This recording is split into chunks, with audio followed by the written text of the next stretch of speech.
Good evening. I'm Dr. Brendan Lagranard, Vice Provost for Institutional Advancement here at St. George's University and head of the Alumni Affairs. It is indeed a pleasure to celebrate February 3rd, our National Women's Physicians Day, with our esteemed panel led by our co-chairs, Dr. Diana Cole and Dr. Fran McGill.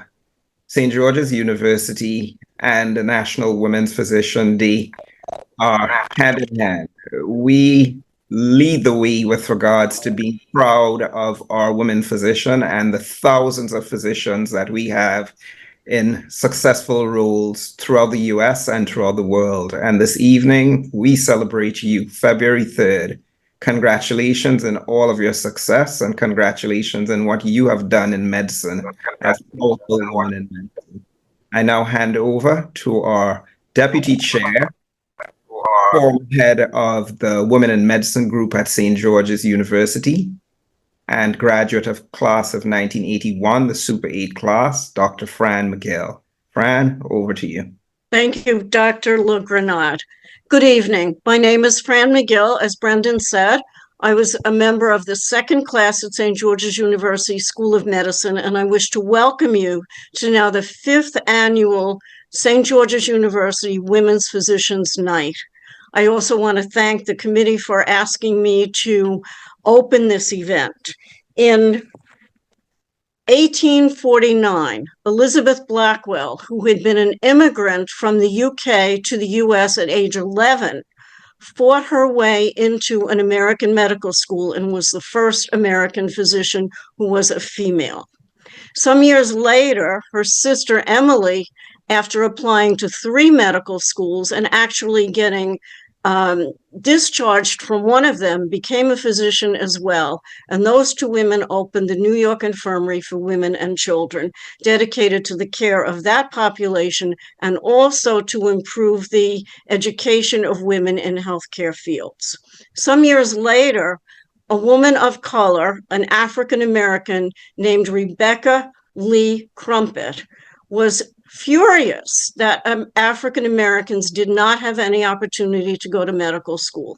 She fought her way as well, and she became the first African American person. And of interest, she started her career as a nurse, just as I did. So for many of us, including all of the women who you will see here, as well as all of the students for SGU, because the Americans didn't get into an American medical school, it has been a struggle. And on the other hand, it has been a great success. I'd like to share 2 real-life stories with you. And that is, I was on a short flight and I had to watch a short movie. And what came up on the screen was Saturday Night. So I turned it on and it was just great. Have you ever watched Saturday Night Live? My favorite show for all these years. It was a story of a young man whose name was Lorne Michaels, whose name still is Lorne Michaels, who had an idea, and that was to create a live television show showing people who grew up with television. This was a new concept. The actors were young. They were kids in their 20s. They did not have a lot of credentials, and they did not have a big name for themselves. They persisted and they practiced. And the first night of their dress rehearsal, their final dress rehearsal, they had a fire, they lost electricity, they had contract issues, they had interpersonal issues, and the person who was in charge of NBC, National Broadcasting Corporation, said, "This is a doomed production. I am not going to put it on." The actors persisted, the show went on, and it was met with rave reviews by the audience, standing up and clapping.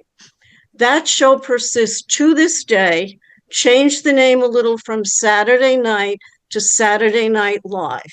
The first one greeted everyone after the introduction as live from Saturday night, and now they say live from New York, it's Saturday Night Live. In 1977, there was a young man whose name was Charles Modica. He had an idea also, and his idea was that students who did not get into the U.S. medical school, which accepted 10% of their applicants, so students who did not have perfect scores and perfect profiles, who were not accepted then went abroad and studied medicine in a foreign language. Charles said, this makes no sense. We need to have something in English. And so St. George's University was created. St. George's University to this day now has about 50% women, and we are going to hear these women's stories tonight. At this point, on behalf of all of the women, we'd like to thank Charles.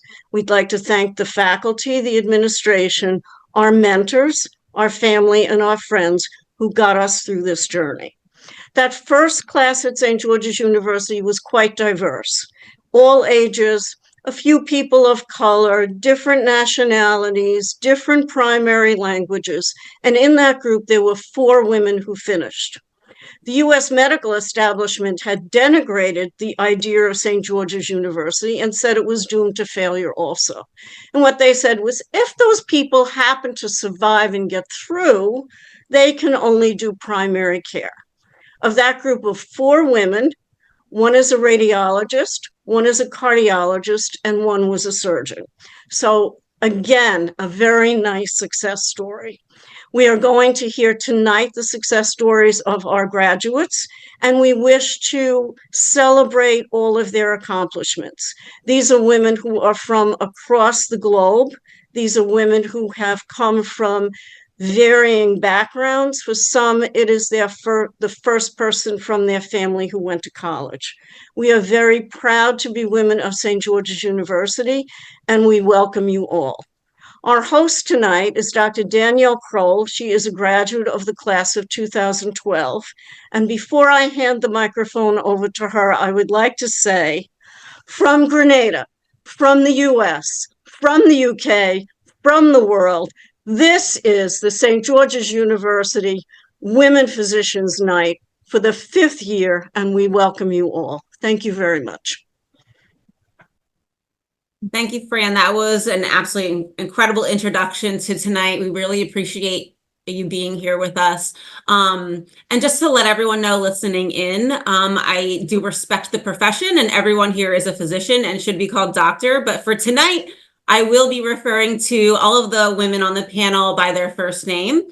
And we're going to begin. So as Fran mentioned, I'm Danielle Kroll. I am class of 2012. I am a medical oncologist and I practice in Washington, D.C.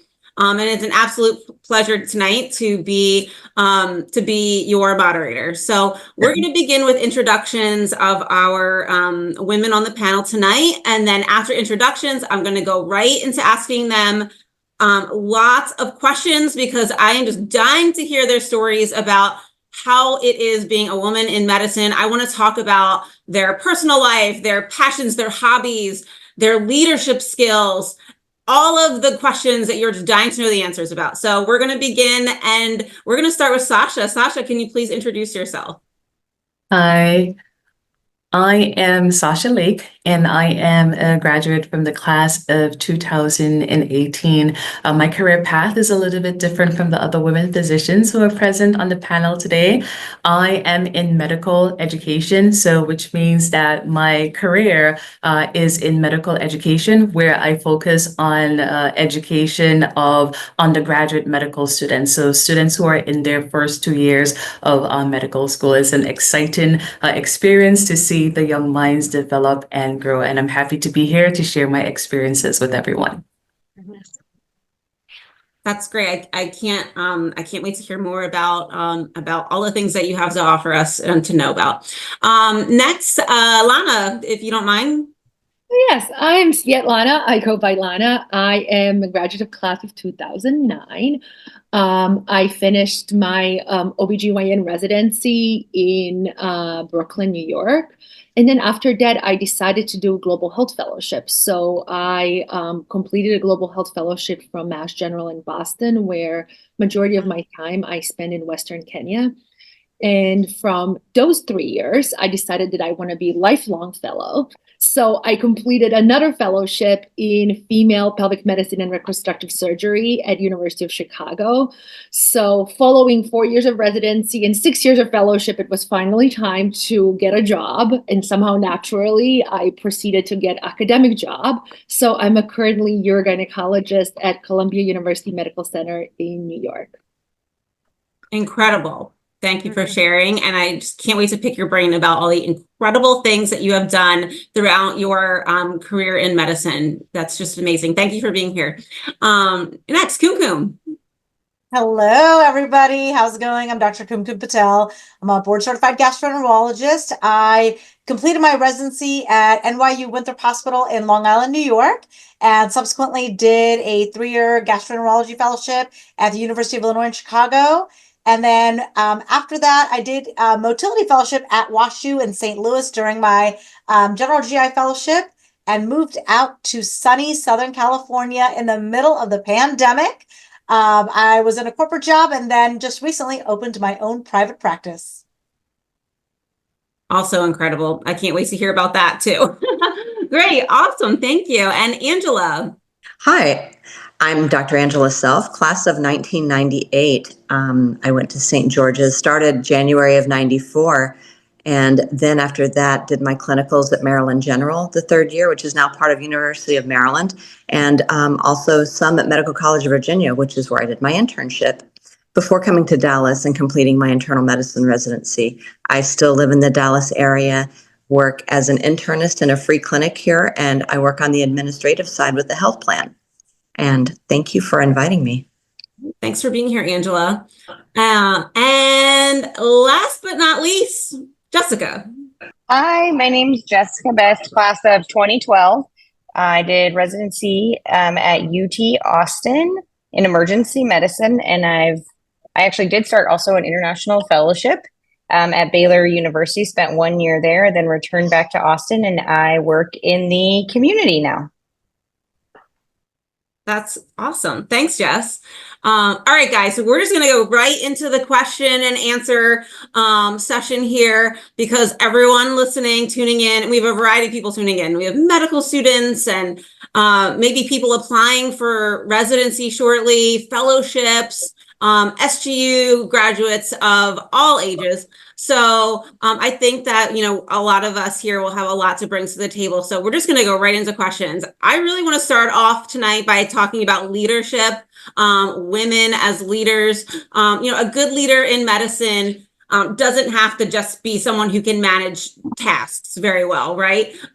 Leadership really can mean a lot of things. So I want to talk about, contributing to the growth and improvement of the healthcare system in general. So I'm going to start off with Sasha. Sasha, can you tell me what leadership means to you and maybe what your leadership style is? Great, that's a fantastic question, Dara. So for me, leadership is about empowering others to reach their fullest potential while guiding them with empathy, integrity, and vision. It's not about you being in charge, but instead uplifting others and creating an environment where everyone feels valued and encouraging collaboration. Leadership means leading by example, so modeling respect, resilience, and authenticity, while also knowing when to listen and when to learn from others. It's about fostering growth, not just for yourself, but for your team, and always striving to make a positive impact, whether that is in the workplace, for me in the classroom, in the community, or even at home. I think that true leadership nurtures confidence and inspires change while staying true to your own values. For me, when it comes to my leadership style, I like to think about a quote from John Quincy Adams, which states that if your actions inspires others to dream more, learn more, do more, and become more, you are a leader. So my leadership style is really and truly rooted in the belief in others' potential. So I see myself as a guide, somebody who provides tools and support to help people thrive and develop. And I focus on cultivating open communication and ensuring that everyone feels heard and respected. And especially when challenges come up, I like to foster the growth mindset in others, helping people see that really and truly setbacks or obstructions are means for you to grow and learn. So that's what it is for what it means for me to be a leader. Yeah, it's challenging to be a leader, isn't it? It's a challenging job to be a leader. And you know, some people maybe listening maybe are leaders or want to be a leader one day. So what would your advice be to them?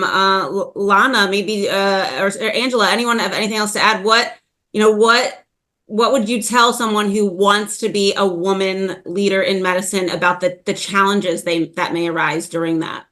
I think the first thing that I would look at is that kind of learn who you are, learn your own leadership style, and learn your own potential. You know, we all have different ideas of who we are and what we can do, but then sometimes it's like, do you really want to do it? I think a lot of us here are really capable of many, many things. A lot of things, you know, like we don't want to do it. Like I am in awe of Kum starting her own practice because I don't think I would ever be able to do that myself. And I admire people who do that. But at the same time, I know I'm currently much happier being at academic center where I get to work with residents and, you know, I get to work with fellows. I get to do certain things. So I think when it comes to leadership is question of what do you really want to do? How do you want to do it? And what kind of moral principles can you carry into the leadership style?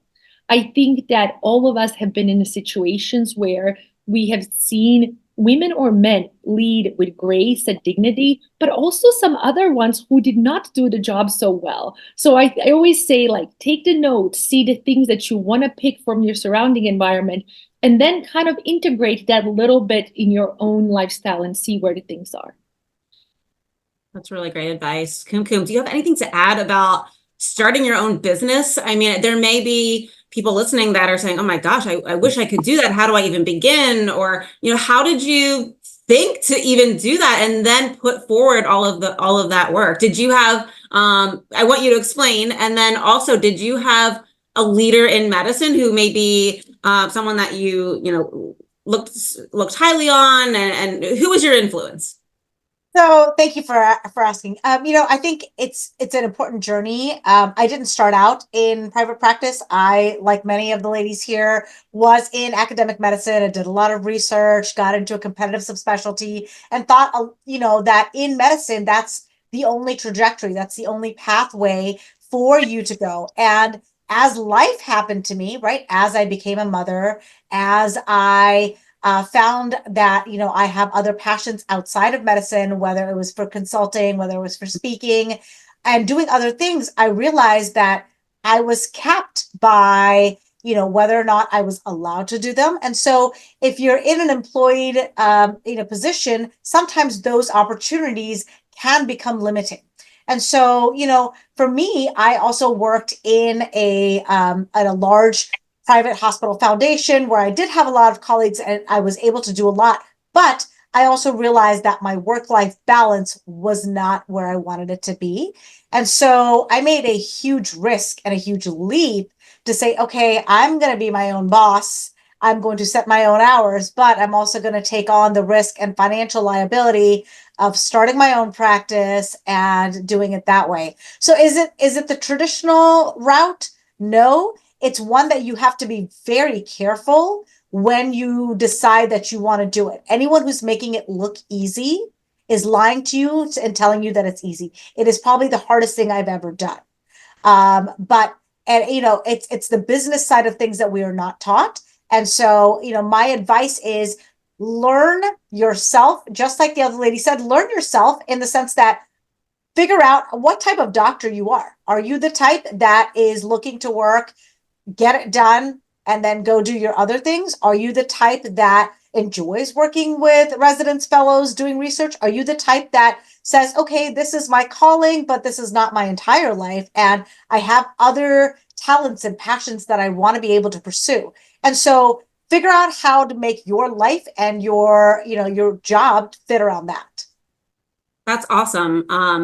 You know, I really that really resonates with me too. You know, really thinking about where you see yourself, what your goals are, writing them all down. Thank you for sharing that. That was really helpful to people listening, because if you follow Kum on social media, I will tell you she makes it look easy.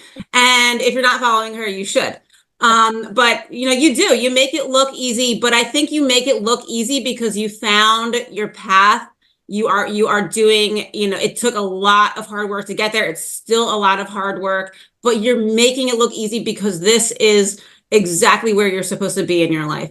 You had mentioned a little bit about work-life balance. That's a great segue. And so my next question is, I want to talk about that. I want to talk about how do you balance your, these women on this panel are incredible. So how do you balance your amazing careers with your personal life? Maybe staying healthy yourself, having families. What are your passions and your hobbies? How do you do it? So Angela, I'll start with you. How do you balance it all?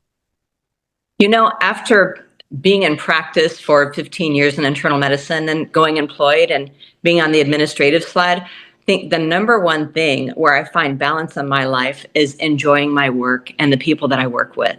If I didn't have the enjoyment of the job that I do and the people that I work with, it would be difficult to enjoy the other part of my life, which I find much enjoyment. These days, you'll find me at a Dallas Stars game anytime that they're playing hockey.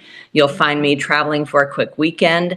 Sometimes to balance the work-life balance, I will buy fresh flowers, have them on the coffee table. I have a nice espresso machine. That's important for me. I'll make a nice cup of coffee, sit with a book in my living room with the flowers. I have a nice view from the windows in the back of the house. So sometimes it's creating that time. If you don't have a schedule that allows you to go, away for a weekend, maybe creating that space and that time in your space that you can take a mini vacation, just those times to decompress and to enjoy the moment. I've, recently taken up the audio books, and that's a way we don't have time to read really. So sometimes in the car, or even some of the work that I do, I can take a break and listen to Audible. So there are so many things that I do to balance my work, life, family. But I would say the most important is really enjoying the work that I do. And secondly, making the most of every day, every moment that I have off. This will be a really strange thing to say, but laundry is something we're women, and many of us grew up where the mom did the laundry. I don't know if you guys all do laundry, but that's something a couple of years ago I checked out of. It was not worth my time, my effort. I mean, we're physicians. We do pretty well. We have a lot of demands. That was something for me that really blesses the people who do it because they enjoy the business of doing it.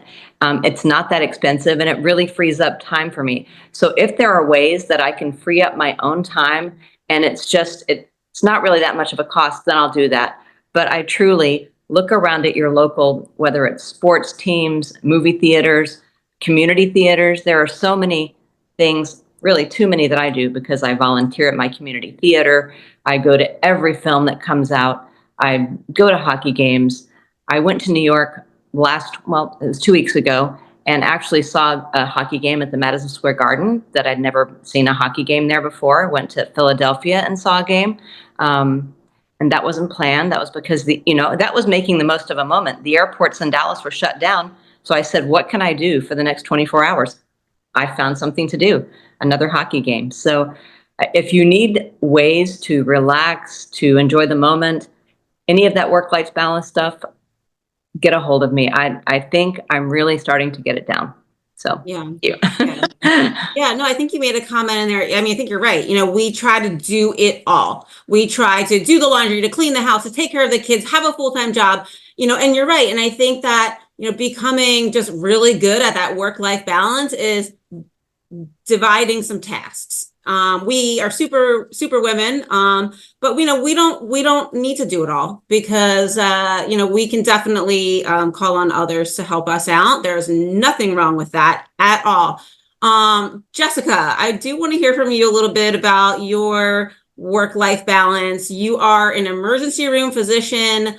Your schedule might be different than some of our schedules. So we can definitely talk about scheduling and emergency medicine as itself, but I want to hear about how you particularly balance, your career, holding leadership positions, all the other amazing things that you do out, within your job. And how do you balance that with your family, if you would like to share? Sure, thank you. So I would say one of the things that's nice about emergency medicine is that we are shift workers. We go to work, we do our job, we go home. There's not a lot of stuff that you take home at all, which is nice. And most people tend to work around 120 hours a month. So that may be, if you're doing 12-hour shifts, 10 days a month. So that gives you a lot of days off to have for your extracurricular activities, like Angela was talking about, take care of your kids. A lot of people I know love to travel. So you really just have to actually find a partner that can be flexible with that so that you can actually do your traveling and whatnot. In emergency medicine, it's like I'm actually medical director of my freestanding ER. And I feel like it's not a lot of extra work. It's nice because sometimes you'll get paid to do it. And so you get a little bit of a shift buy down. So you can actually work clinically less and be at home taking your calls and responding to email and things like that. So I found that kind of rewarding. It's like an adjunct to my regular job of just going in and, seeing patients. I think for people that want to have a lot of time for themselves, it's a great specialty. Yeah, why would you, given how things have been the last 5 years with COVID, the COVID era, everything we see about emergency medicine, maybe on the news, would you still go into the same field? And do you have any advice for anyone who's listening who may be a medical student who's thinking of going into emergency medicine? What would you tell them? Interestingly, I keep seeing things posted that we're a pretty high burnout specialty. And actually, I think that comes from a lot of the pressures put on you on shift with like seeing a certain amount of patients in a certain amount of time, plus how you're charting and meeting, like your sepsis goals and your chest pain goals and all of these things. And I think that's making people more upset about the specialty because it's no longer going to work and just trying to see patients. It's actually, people coming down on you because you didn't write your note properly or you didn't see somebody within 10 minutes of walking in the door when the ER waiting room had 80 people in it. That's just like an unrealistic goal. So I think that is something that drove people away, in addition to, of course, when COVID happened and lack of PPE, people were definitely getting sick, people died. And, if you were someone that is not really wanting to go in and brave the storm of this crazy pandemic, if you were very scared, I could see people wanting to leave the specialty, definitely. But for people that are, no matter what it takes, I'm still going to work. I'm going to do what I have to do and take care of these people. So it never really bothered me. I think I was grateful to still have a job too, because as you know, with COVID, a lot of people lost their jobs. But if you're a frontline healthcare worker, you definitely didn't lose your job. They needed you. So that's kind of one of the good things. I think one of the other nice things about emergency medicine is that there's a lot of different avenues. You can go into a lot of different specialties from emergency medicine. Like we've talked about, people that were interested in global health. You can do administration. You can even do ICU. You can go into pain management. You can do sports medicine. You could probably even get into urgent care, primary care. Definitely a lot of people that do aesthetics on the side. So it's a very flexible specialty in that if you are experiencing any kind of burnout, you can easily, pivot into something else. I even have a friend who now just does chart reviews at home. Like, I think any doctor can do that, but it was something that she decided to do for a while to take a break. So it's nice like that because you don't have to leave a practice and, try to relocate all your patients. So I would say I would definitely do it all over again. Awesome. Yeah. That's really interesting. That it's reassuring because, you may choose a specialty and then you're in it for a little while and you're wondering, well, can I change now? I'm already in this. I'm sure a lot of people are in that position, maybe with emergency medicine. It's so nice to hear and a little refreshing that, a lot of people are choosing maybe a subspecialty in emergency medicine or an alternative career in medicine in general. So does anyone on the panel have any comments about that, maybe personally, or know of a friend of yours that, was in a successful career in their role, but then started to look for maybe an alternative career in medicine? Did they go a different pathway? I can speak to that for a minute if you'd like. I have a friend who did emergency medicine. Actually, I've known him for many years, since my St. George's days. And he's not in the same town as Jessica, but he became very dissatisfied with his career. And he did open a med spa, and he said he's never been happier. And in fact, he says, I don't know why every doctor doesn't do this. He's found so much satisfaction in that work. So he did his, years as an emergency physician, and then he did do the aesthetics as Jessica was mentioning. So that's a story that I know of. And another story, I chose internal medicine and meant to go to an oncology fellowship. But going back to work-life balance, I had my daughter, didn't plan on going to medical school and having a baby while I was in my internship, but I really chose that work-life balance. And for years I wondered, did I do the right thing? But my mom has a saying, as we all sit here, if you change one thing, you change everything. So I am very happy that I chose what I chose and that I am where I am. And you guys with kids, you make the choices that give you the time with your family, and sometimes we give up other things. So that's the story of my friend who did aesthetics, and myself, who did not go into the career that I meant to go into initially, and no regrets at this point. Yeah. Speak to some of that as well. When I left my corporate job, I was seeing, close to 100 patients a week. And as a gastroenterologist, I mean, that's not just clinic patients, that's procedures plus clinic patients. And so my goal was to obviously get to work and leave work with all my notes done and get to see my two children, right? I actually had a baby in my first year of GI fellowship. And then I had my second baby as a first year attending when I was out, and my second baby was born in the pandemic in March of 2020. So they were never appropriate times, but I realized that for me, while I loved gastroenterology, and I still do, and I opened my own practice, there are so many other ways to use my skill set and my brain to generate revenue, to use it and use it to work part-time or work clinically part-time and be able to do other things. So now I do a lot of advisory boards, consulting for a lot of companies. I've done medical device companies, like major ones like Medtronic. I am on their advisory board. I'm on the advisory board for several pharmaceutical companies because my niche has become so sub-specialized that if you're in the community and you become the go-to person who's had clinical or research experience in that,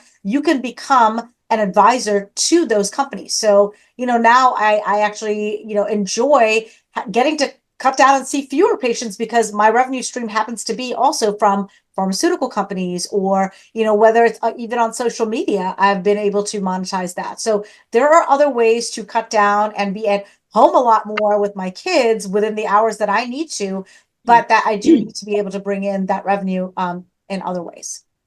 Yeah, that's really interesting. I want to hear from Lana, because you're in academia, and huge difference between having your own business, being able to set your hours, getting to choose when and when not to see patients. You had mentioned, Kumkum, about family and children. I am going to get there in a second because I want to know more about how you do that and when is the right time to do that. But I want to hear, Lana, what your experience has been in the academic world, because a lot of people are in academic medicine and they love that. They live for academic medicine. But what a difference from being a businesswoman and having that different perspective on being, having your own company, maybe even having employees. So I want to hear your perspective about academia. One of the things is that I really wanted to find a job where I would have ability to see wide variety of patients with wide insurance gradient, and I wanted to be able to do global health time and have that kind of built in my schedule. And so while academic jobs, you do have certain things that you have to do. Like I have 8 to 9 operating rooms a month, and I fill them, but in order to fill them, I have to see significant number of patients. At the same time, though, I do have in my contract 4 to 6 weeks a year to do global health. So I get my health insurance paid, I get my 401k paid, I get all of these things, even though I'm not producing revenue and I, kind of theoretically lose the revenue. I have that built in my schedule because that actually personally makes me happy. The second thing that, I'm able to do as an academic physician is that I can see United, Oxford, Aetna, but I can also see all different kinds of Medicaid patients. And so having ability to have wide variety of the patients and their insurances and not stress about how much is each of them compensating me for hysterectomy or a prolapse or different kinds of procedures, because unfortunately, what we have in a current system, as you grow up and you realize all of us went into medicine for goodness of the heart to treat the people. But if one insurance plan is paying you $3,000 and another one is paying you $300, guess what you're going to be looking for?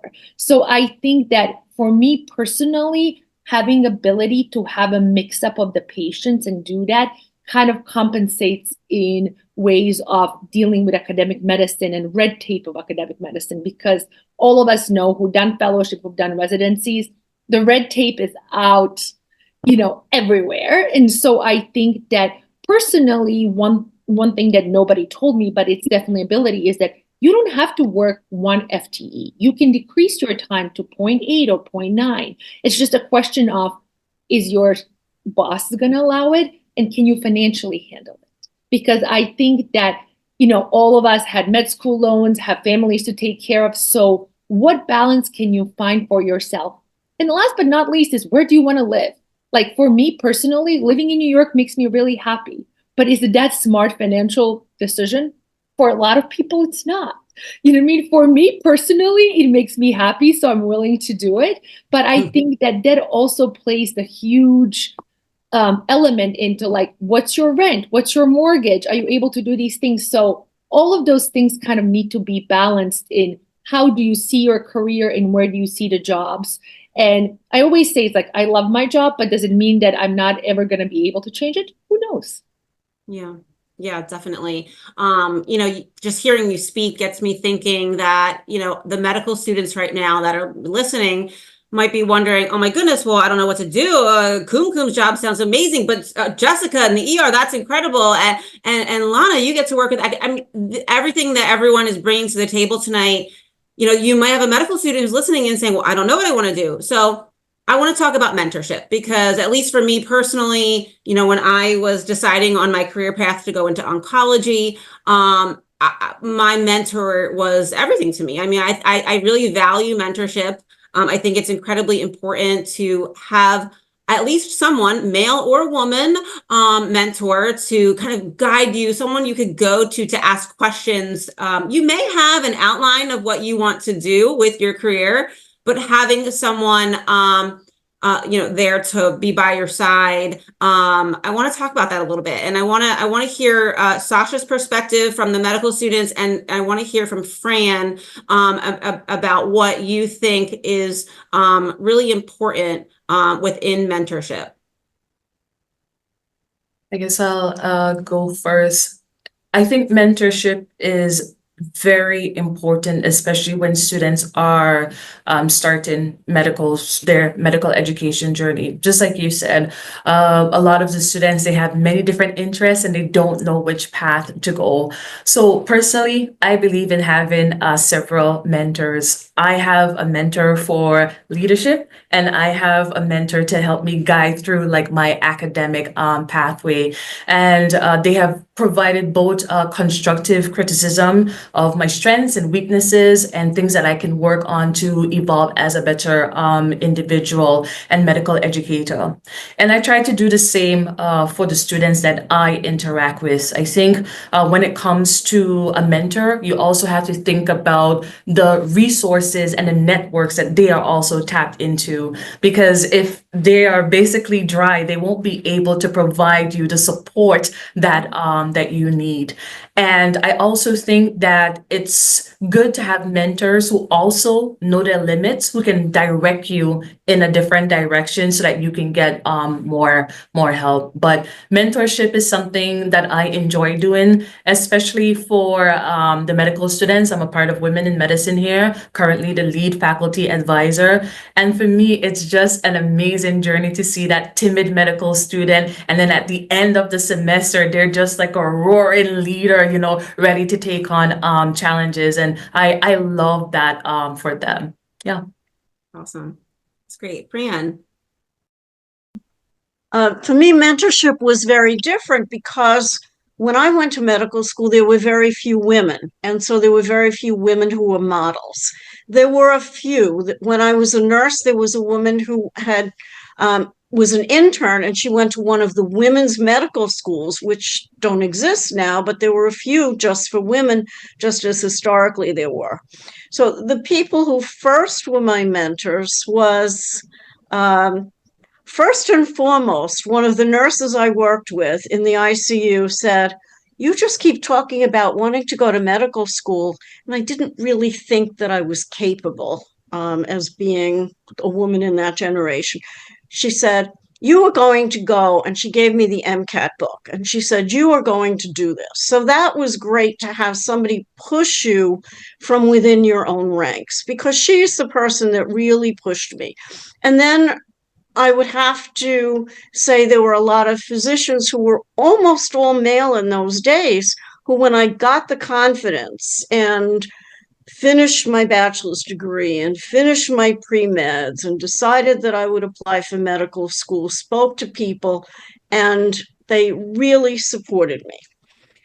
When I was a nurse, I worked at NYU and I worked in the open heart unit, and I went to one person who I had a great respect for, and I said, "I'd like to be a pump nurse." "Sorry, dead-end job." "I think I'd like to be a nurse practitioner." "No, that's a dead-end job." Then eventually I said, "I think I'd like to go to medical school." And that person, who I'm still good friends with, said, "Yes, that's what you should be doing." And he was great because he mentored a lot of us. So I think it's changed now because we have more women in medicine.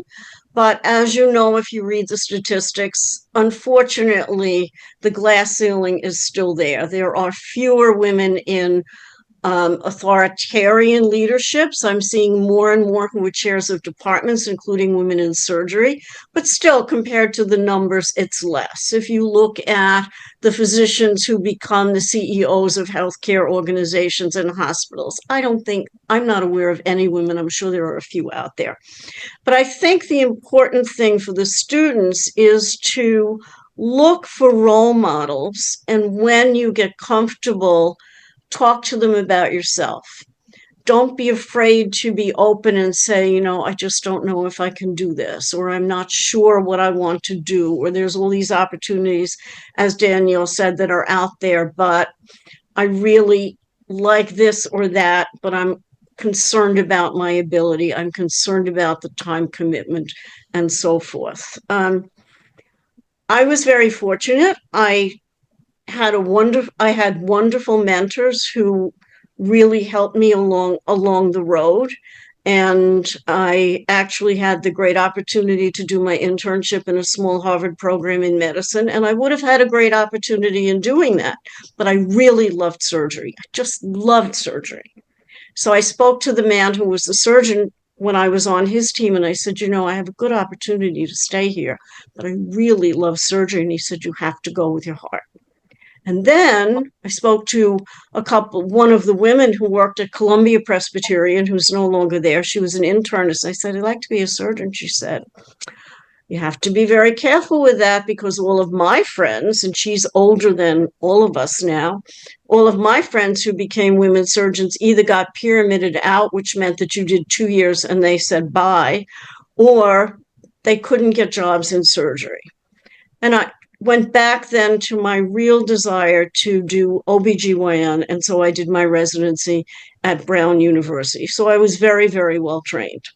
I loved, because I was at Harvard and Brown, I loved academic medicine. So I worked at Montefiore Medical Center, where I had a great boss.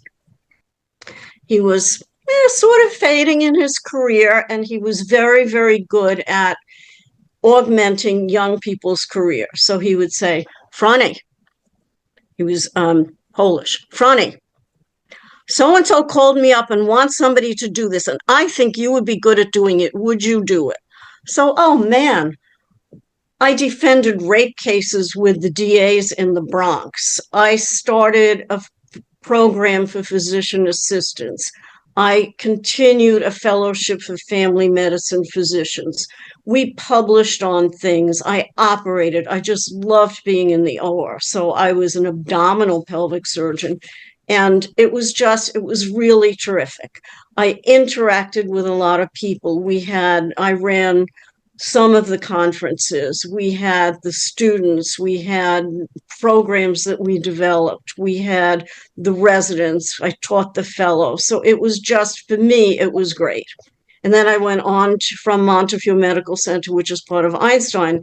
I went to St. Vincent's then as director of gynecology and director of the clerkship at New York Medical College. And then that led me in the latter part of my career, because I had the academic credentials, to return to St. George's to teach. And I've taught some of the students who are on the call, and probably some of the residents, to teach down at SGU as faculty in the Department of Clinical Skills, and also to work as the university physician. And talking about global health, Sasha helped us. We did a lot of work on HPV, and we had posters that the students presented at international meetings, and we just had that published. So I had a great career. Why did I have a great career? Because I looked at people. I looked and saw, what are they doing and how are they doing it? When I was a medical student, I used to just stare at the grand round speakers and say, he or she is good. It was mostly he's. This one was terrible. What do you have to do to learn how to speak? We had people that taught us how to write papers. It's still not my forte. We had people who said, yes, you can do it even though it's hard. So I think the most important thing for us being mentors is to listen to the people who are coming to us. All of us are now senior, even though you're younger than I am. Listen with your ears, but listen with your eyes and your body language. Try to get to know them as a person and try to help them figure out where their path is. You may know what you think is best, but they have to make the decision, and then support them. And everyone, of course, will have their ups and downs, and everyone's career will go through the distress that we always have, where your career is here and then the hospital closes or the clinic closes or somebody gets the promotion that you didn't get. Try to support people. And that's what I would say. I think I've spoken enough.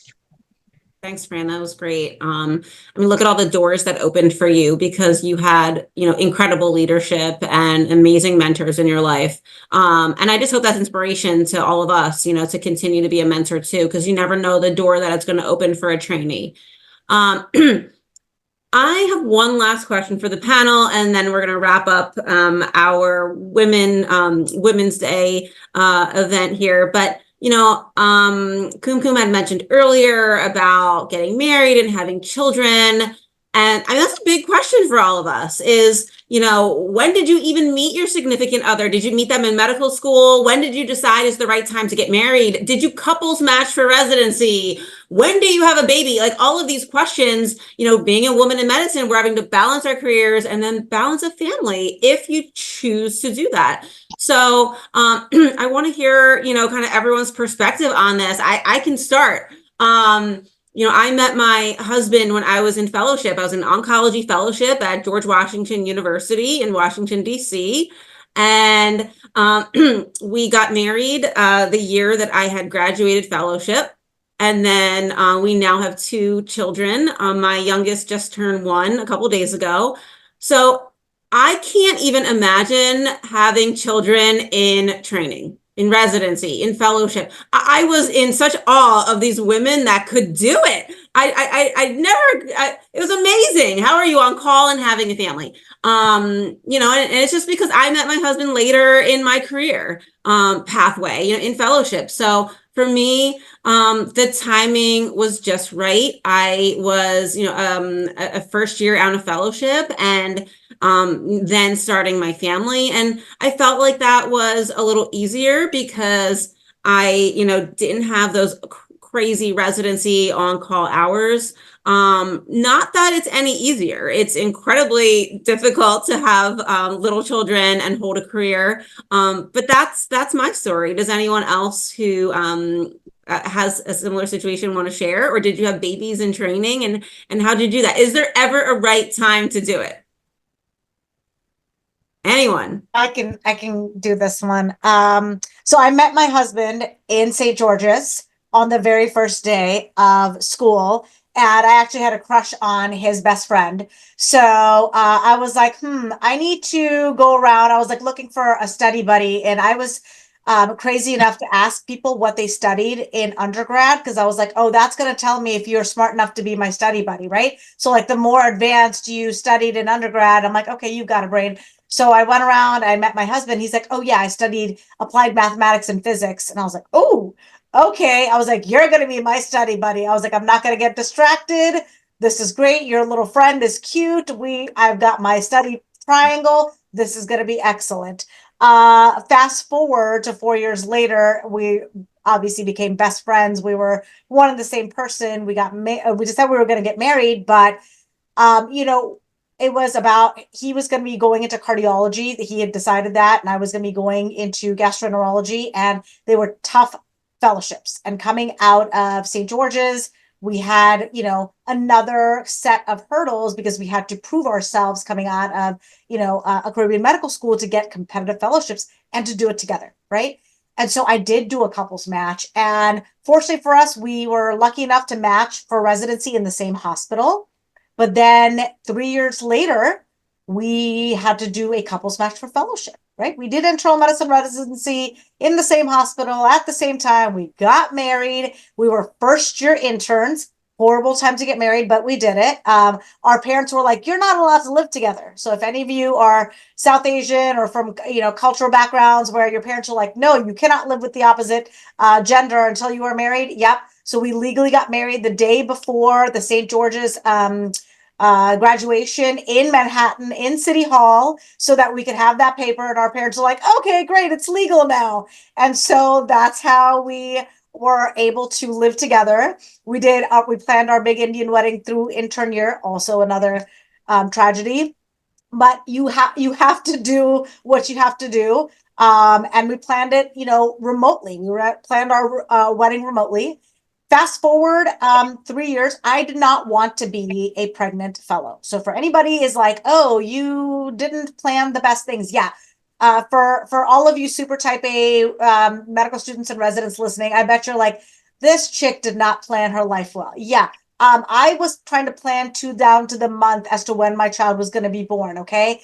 I was like, no, I'm going to do it this, and this is how it's going to be. This is the child's name, and we're going to live happily ever after. Guess what? Life slapped me a big one. And, you know, I tried having this baby in my second year of residency into my third year when things were a little bit easier to handle in terms of medical residency. And that didn't happen for me. I experienced infertility, and I had to go through multiple rounds of IUI, had to get testing. I eventually had to undergo IVF. And at the last trial of my IVF, we found out we matched for fellowship in 2 different cities. And I also found out that I was pregnant. And so it was like the 2 things I wanted in life, but not how I had planned it and not how I had anticipated it was going to happen. And so you're gonna get sometimes the things that you really work for, right? I had written, I thought, every paper in GI. I found as many mentors. I stayed up after every MICU shift, doing research, all of that, because I really wanted to get in. This was my dream career. So I did it, right? I had lots of interviews, both my husband and I did, but we weren't planning to do fellowship separately. I wasn't planning to be a single mother as a first year fellow to be living in a brand new city. So I had to do what I did best, which is, okay, create a network, right? So lean on people who are going to help you. And not everyone's going to help you, right? I had attendings in my fellowship. They're like, you're pregnant? Did you want this baby? Yeah. No, I paid a lot of money and a lot of heartache to get here. So you're gonna get people who are your adversary, and understand that this has to be your goal, right? I, at that point, had struggled for so long with infertility that when it happened, I didn't get to choose the time that it worked for me. It was the time that God chose for me, right? And it happened to be my first year fellowship. So I had two choices. I either finish fellowship and get my, dream job, or quit and just be a mom. And there were certain times where I was like, I don't want to be a mom. I actually don't even like gastroenterology. I can't do any of this. The smell of poop just, is too much. All of this is just garbage. I'm done, right? I just want to be a real housewife of Beverly Hills, and that is it. And to my dismay, here I am. I'm not a real housewife. So that all of that to say that You should be. oh yeah, please. That's my next project. I mean,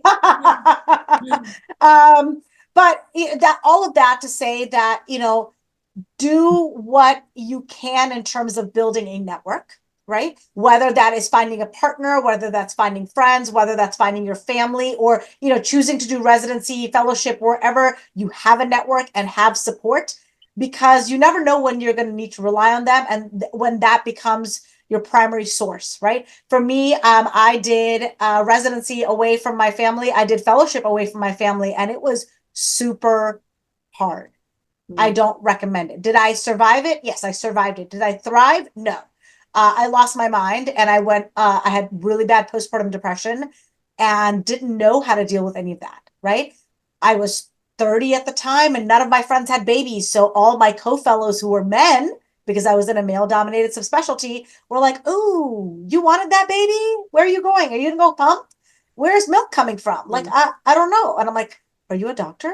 But these are all things that were not fair or fun, but you're gonna have these adversities, right? And so if you're listening to this and you're like, wow, everything's not rosy, yeah, it's not.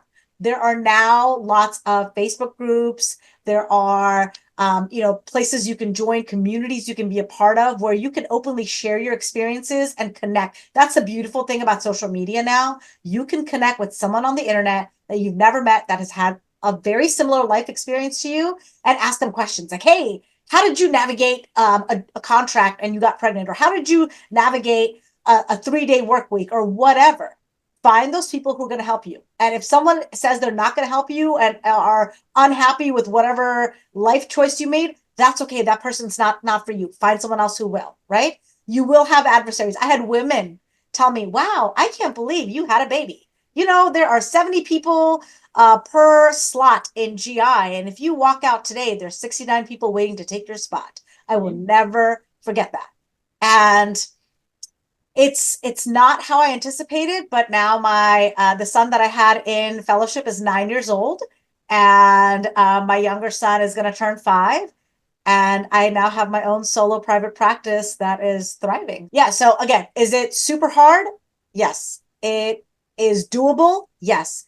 Find your support systems, ask people for help, outsource as much as possible, right? If you're seeing me on social media and I went to an event and then the following day you saw my Instagram story that I'm scoping, from 8 to 5, I also have a nanny who helps me. I also have, my medical assistants who are making appointments for me. I have an entire team that is helping me. Yes. And I also don't fold laundry. Angela, that is the best thing I have ever done, is not fold laundry anymore. Right. Yeah. That is not, you will find out as you get older, your dollar value, right? Your dollar per hour value. And when you find out your dollar per hour value, you'll realize that what you can achieve in that time is not worth a pile of laundry, right? I would rather spend the extra hour working out because I'm going to be battling obesity soon, for the way I'm eating. And you also, I want to spend time with my kids. This is the youngest they're going to be. And this is the youngest I'm going to be, right? And so I'm going to have the most amount of energy now. And this is the funnest they're going to get to see me. So if I don't do it now, I'm going to regret it later. Even if they don't regret it because their lives are going to move on, I'm going to be like, oh my gosh, I didn't spend that time. So whatever have you, if you need to take a gap year, you need to extend your residency, you need to extend your fellowship by 3 months because you took a longer maternity leave, do it. I can only say that because in hindsight, I did not take the time. I had 4 weeks after I had my first baby to come back, and I came back to the liver transplant, part of my fellowship, and I was like, oh my God, why is everyone yellow? I don't understand. Oh, they all have jaundice. Got it. And my brain wasn't processing. I didn't understand, why I was so tired all the time. And so these are all things that are going to happen to you. Life is going to happen to you, and you're going to realize like medical school and being a doctor is like a blip of your entire life. A blip, right? Right now, it is like 90% of your life. And then it turns into a blip that is this small, and everything else piles on, right? Parents, kids, social activities, kids' activities, whatever else have you, right? Aging parents, right? Illnesses, partners, things. And so all those things you're going to have to do. So get a village and get people to help you. Yeah, awesome. I mean, life, you're right. Life. I mean, life happens. So, to the question I asked you was, is there a right time? And I mean, what I took from the amazing things that you shared, there's no right time. You could have it all planned out on paper and it looks perfect, but life is going to have, a way of its own. And I think, the story is that the hope is that it all works out in the end as planned, but there may be a few years in there that were not planned. But look at that ultimate goal. Look at the end point. Look at, the end of the bridge. So thank you for sharing. And thank you everyone for sharing amazing, words of advice tonight. I'm really happy that we were able to do this Women's Physicians Day panel. I really learned a lot from everyone here, and you are all SGU alumni. You are rock stars. And join the SGU Alumni Association. We really are a great network, and we hope to just connect alumni across St. George's, in a really powerful way, because there are so many of us doing absolutely incredible things. So thank you all for joining, and thank you to the panelists for being here tonight. We appreciate you.